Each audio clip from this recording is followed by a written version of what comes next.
Before this video begins, I do want to give a spoiler warning for all of Death Note and all of Crime and Punishment, as I'm going to be discussing how the two stories progress in this video. So if you haven't read Crime and Punishment, I highly recommend that you do so. If not, just proceed with caution. The same goes if you haven't seen Death Note. Obviously, if you haven't seen either, then I'm curious why you'd be on this video. But anyways, just be warned, spoilers ahead, tread cautiously. I've had this idea in my head for over a year now, but even now that I've started making anime videos, I don't really know how to properly make a video out of this because one of the mediums that I would be discussing doesn't really cross over in terms of visual presentation.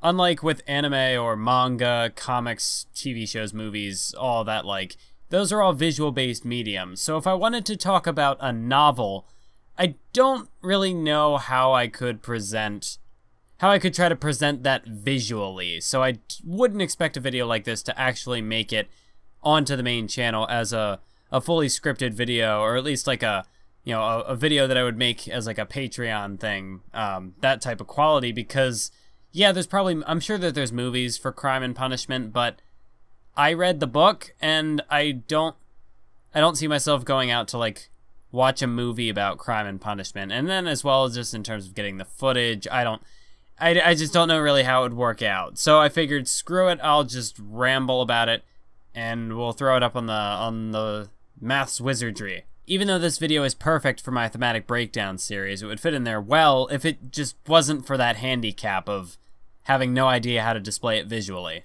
But when I first read Crime and Punishment in my senior year of high school, the journey of the protagonist Raskolnikov immediately brought to mind memories of Light Yagami from Death Note. Because I had seen the Death Note anime back in 2014, and it wasn't until 2016 that I first read Crime and Punishment, but it didn't even really take long for these parallels to come to light. Just in the premise alone, just immediately I formed a connection between these two characters, and so the rest of the time that I spent reading Crime and Punishment, the parallels between Raskolnikov and Light just seemed to stack up on each other further and further as the story progressed.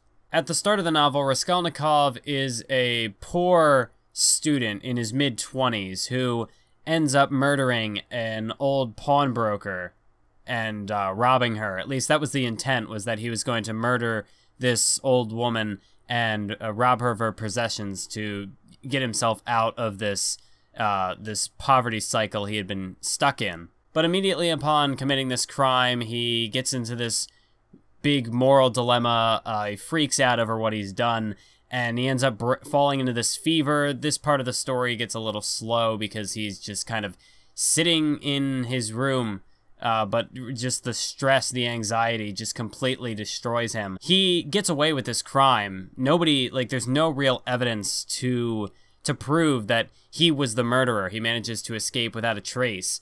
And the rest of the novel is him trying to come to terms with the fact that he did commit this perfect crime. And there's all these moral questions that get brought up. Of course, he has this big anxiety attack, which never really goes away until the novel concludes, because he just murdered somebody. And then there are these big philosophical questions getting brought up, like, was he justified in doing what he did? And all sorts of other things like that. His whole motivation for committing this murder was based around the idea of the Ubermensch, which is the ideal superior man who will rise above conventional society and, based on his own morality, will create he will rise up to sort of create a new society. He'll rise up. He does this because he feels as though he is superior to this woman, and in a way try to escape his poverty. But then that all sort of crumbles down around him. He realizes that the idea of the Ubermensch is, whether it's flawed or that he himself as a person could not live up to that. It just all falls down around him. He is completely mentally destroyed, and mentally and emotionally just stressed for the rest of the novel. Then he runs into this detective who, just based on Raskolnikov's psychological behavior, this detective Porphyry, suspects him of committing the crime, even though he has no real evidence to prove him to be guilty. And really, what this sets up is well, first of all, as far as the premise goes, you have two characters, Light Yagami and Raskolnikov, in their respective narratives, who managed to pull off this perfect crime. And I think that's interesting in how it immediately from that point on, from the premise, these two characters split off in different directions. With Raskolnikov, he immediately starts questioning his actions. It takes a real psychological toll on him. And it's immediately from this premise that the two characters split off into their own branching directions. You have Light Yagami, who develops this god complex, and his character just sort of goes on this downward spiral over the course of the narrative, because he does have, much like with Raskolnikov, where this detective suspects him of being the killer just based on psychological behavior, whereas with L, it's more like he just has this sneaking suspicion that Light is guilty. And you could also say it's kind of psychological, because just the way that Light behaves, L just thinks it's a little too perfect. So L has this nagging suspicion about Light. Porphyry has this suspicion about Raskolnikov, although neither detective has any physical proof on the fact that these two characters have committed murder. In the case of Light, he's obviously committing mass murders because he just goes over it over and over and over again with his death note, gradually just erasing people, whereas with Raskolnikov, it's just one event. It happens at the beginning of the novel, and after that, he's just trying to come to terms with it and trying to overcome this moral dilemma that he's been faced with. I definitely would think that the way in which these murders are committed influences how each character develops, because with Light, I think if he would actually be going out and like physically murdering somebody with an axe, like Raskolnikov did, I do think it would have more of a substantial, immediate effect on his psyche. Whereas with a death note, Light is simply just writing down a person's name and they die. It's as simple as that. And by heart attack as well, it's not quite as brutal as murdering somebody with an axe. But then there's also, with Light, you do have this sort of twisted morality in that you could say that even if he went out and murdered somebody by his own hands, there's still a possibility that, I mean, I think it's highly unlikely that he would follow the same outcome that Raskolnikov did, where Light's journey is all about descending into this just chaotic, well, really it's the whole nature of his god complex, is that it just leads him to, he goes through this whole situation with L, and when he eventually overcomes him, he is not, I mean, he's not really a hero that he might have once thought that he could be, where in the beginning, he writes everything off as, I'm killing criminals, it's for the betterment of society. And that's his whole ideology going forward. So it does sort of parallel the idea of the Ubermensch that is brought up in Crime and Punishment. But with Light, see, like with Raskolnikov in Crime and Punishment, this complex of his surrounding the Ubermensch, it falls apart, and over the course of the narrative, it's just more and more that Ubermensch idea deteriorates, and he is questioning himself morally whether or not he should confess to committing this crime in order to try to redeem himself morally. Whereas with Light Yagami, he's not really out to redeem himself. He's not out to, I mean, he doesn't really believe himself to be in the wrong. And with Light Yagami, it's more about just overcoming L and just coming out on top, because if he wins, then he is justice. So there really isn't, Light isn't looking at his situation from a real, like, moral sort of standpoint, at least not to the same degree as what Raskolnikov does. When Light kills people, he isn't torn up inside about it. He doesn't ask himself all these moral, philosophical questions as to whether or not what he's doing is right or wrong. He believes himself to be in the right at all times. And so, couple that with his god complex, his character just slowly goes into this downward spiral until eventually, at the end of the series, he dies.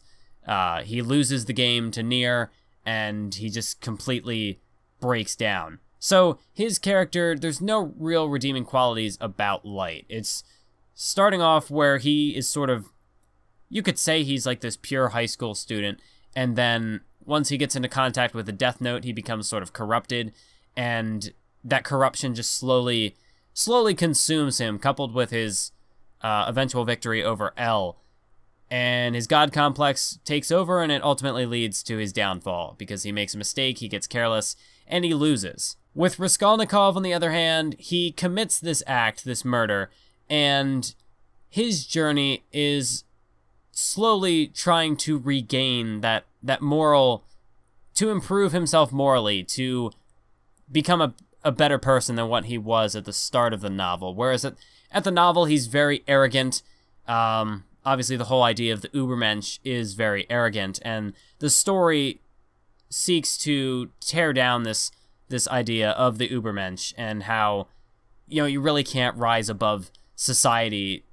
Really, like, no man is greater than the whole of society just because they believe themselves to be so. And with Raskolnikov, eventually he does end up confessing to his crime, whereas with Light, the whole persona of Kira, the conflict there is that nobody knows that it's Light, and it isn't until the end of the story when Light gets found out, and that's the climax. That's what leads to the end of the story. That's what leads to his death. So for Light, the main conflict is not being found out. He actively does not want to be recognized as Kira, because if he's recognized as Kira, then he's going to be killed, because that's the name of the game. That's what L is after. That's what Nier and Mello... Well, no, Nier, because Nier is more so L's successor than Mello, but Mello was also out for Kira. I don't know. This is unscripted, so I don't want to delve too deep into that aspect of it. But Light is not questioning himself morally. He does not want to lose. He does not want to be found out. The same can be said for Raskolnikov in that he doesn't want to be found out, but there are several times over the course of the novel, several moments where he considers confessing. He considers just throwing it out there. Yes, he would be going to prison. He's going to have to pay for what he's done, but he doubts himself constantly over the course of the story because he doesn't think that he questions whether or not his actions were justified, whether they were morally acceptable. And eventually, by the time the story reaches a conclusion, he does confess, and the real epilogue of the story is him trying to slowly improve himself. The real, I guess, conflict with Porphyry is that he does very much play into that L role, where he's trying to expose him as this criminal. And it is interesting how Raskolnikov, he gets away scot-free initially. There's no real traces of his crime that have been detected.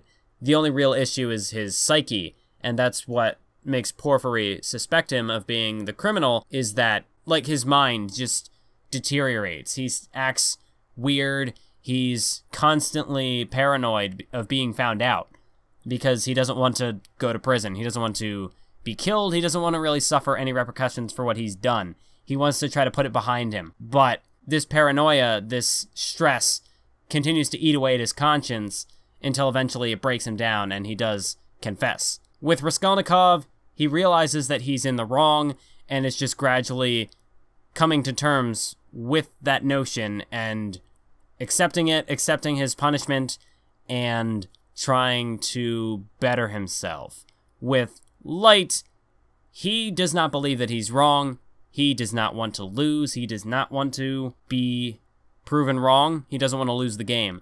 And then it just corrupts him, and he slowly just descends into madness. As far as side characters go, each story varies considerably, because in Crime and Punishment, rather, you have the addition of Raskolnikov's mother, his sister. You have this person that he meets at like a tavern, a bar, and he eventually ends up dying. He gets run over in the street. So he gets involved. Raskolnikov gets involved with his family. He takes pity on them. Like when this guy dies, he gives whatever money he can spare to this poor family, including his this man who was run over in the street. He has this daughter who becomes a prostitute to support this family, and it is just like a broken family. It's a really tragic situation that Raskolnikov ends up stumbling into with this family. So, at least in Raskolnikov's case, despite the fact that he committed this murder, the story does a lot to paint Raskolnikov in a more sympathetic light. Whereas in Death Note, I feel as though, now this is my personal interpretation with Death Note, because the interesting thing about Death Note that Alexander touches on in his video is that, well, because the interesting thing about Death Note is that neither side is really portrayed heavily. Like, the narrative doesn't actively try to influence the viewer's interpretation on which side is correct. It kind of leaves that open to your own personal interpretation, which is why I find it interesting that there are people who see, like, positive aspects to Light's philosophy. There are people that I know who I've talked to personally who have sided with Light over L, and I can definitely see why. There are definitely aspects to Light's character that are interesting questions to bring up, like the act of killing somebody for the greater good. Is that justified morally? Like, how should that be viewed? So I do think Light's side of the argument is interesting. Obviously, if you take away the God complex, then you really could delve into a deeper exploration of that moral dilemma. But the addition of Light's God complex, it makes it pretty clear for me, at least, that L is the guy I want to support. Whereas with Raskolnikov, I view him as a murderer, but then he also he has some charitable actions in the story. He has this friend. You get to see more of his normal life, his more sympathetic side. Whereas with Light Yagami, I don't really think there's much of a sympathetic side to his character. That's just me personally. It's really, for me, it's really hard to look past the God complex, and I don't know. Maybe I'm just a stickler for L's version of justice. But this is the problem though with making this an unscripted video, is that I can't delve into as much detail on the nuances I'd want to discuss. But I know that if I try to script this out into a video, it's never gonna happen just because of the visual side of things. But I didn't really reach a conclusion with this one. As far as how the two characters go, I guess I would, I don't know, with my thematic breakdown videos, I don't usually try to pick one character over the other. I more prefer to look at it, in a sense, quote-unquote, objectively, just kind of present the information surrounding them and let you make your own conclusions from there. I do think that both characters are very interesting. Shoot, I got into the side characters aspect of it. With Death Note, you obviously have Misa, you have the fact that Light's father is one of the main detectives on the mission. You have these other characters who get involved in their own stories, how they influence the plot. But whereas with Crime and Punishment, you have more of these sort of side plots going on, like Raskolnikov's sister there's this real dilemma there with who she's gonna marry. There's this guy who, this rich guy who she is gonna marry to support her family, because obviously Raskolnikov, his mother, everyone, their family is poor. This guy's rich, but he's a real jerk. And then there's this other guy who is also rich, who seems like he is just going to give her this money for just out of charity, but he also has ulterior motives, which involve, wanting to marry her as well. And then you have, obviously you have Raskolnikov's friend who's thrown into the mix as well. You have the issue with Porphyry.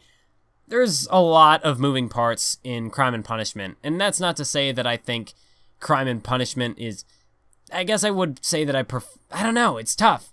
Because I guess in a way Death Note would be more edgy than Crime and Punishment, because I think Crime and Punishment, I don't really know what am I even saying anymore.